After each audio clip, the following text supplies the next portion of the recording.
Welcome back to Shaving Down Under and another unboxing video. This one is from Australia, from Australian eBay. Just be careful here with this blade. Office knife. Looks more like a scalpel.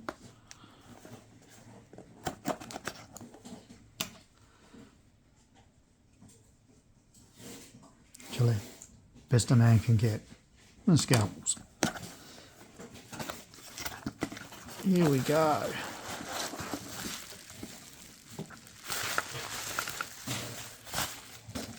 Now I missed out on the same brand of this, but a different case a couple of weeks ago. It's a bit tight for those, so I couldn't go hard, but this time around I was lucky enough to win this at a quite cheap, really. I think it was all under. It was about $50 with postage.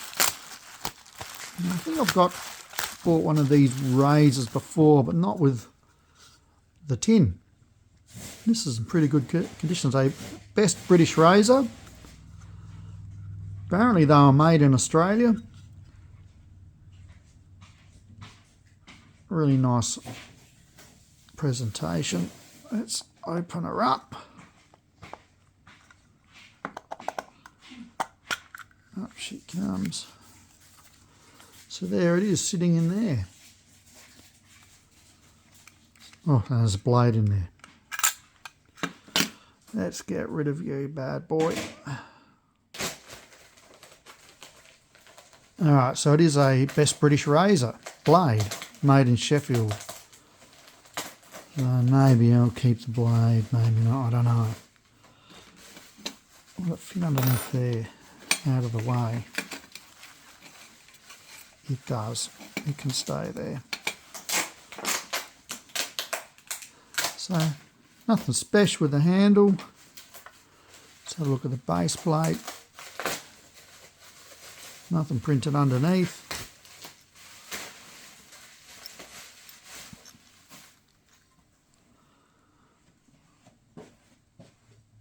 So pretty small.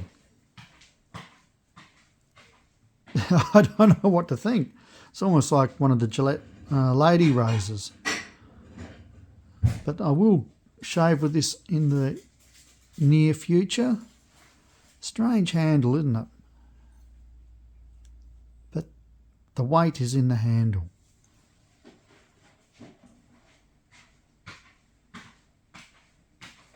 There you go. Well, I hope you enjoyed the video. There's not a lot to say about these razors. I don't know anything about them. If you do, please leave a comment. And if you own one or two or more of these and have shaved with them, also please leave a comment. Be interested to hear your thoughts. All right, thanks for sticking around. Catch you next time. Ciao.